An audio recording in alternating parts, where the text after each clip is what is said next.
Guys, may tanim na naman siyang malunggay. Ay nako. Tatawa ako sa kanya kanina. Pagdating niya sa kitchen, sabi niya, kung nakita ko raw yung malunggay na dala niya. Kala ko naman magagalit siya kasi kahapon kinalbo ko yung kanyang malunggay. Nakwento pala ni Jibilin na kumakain kami ng malunggay. Kaya tuwang-tuwa, dala yung malunggay na hinimay. Kainin ko daw kung gusto ko pa. Wala daw problema. Nagtanim pa raw siya para madaming malunggay.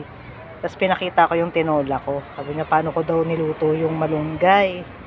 Sabi ko, ilalagay lang sa chicken with the ginger. Sabi niya, kaya kung may picture daw ako, titingnan daw niya ang itsura. Hilig niya pala magtanim. Nakarating sa doon hanggang kabilang bakuran kasi wala na raw space. Marami pa raw siya itatanim. Eto, tuwang-tuwa siya nung nalasahan ko, Jerjer. Nga, masyala.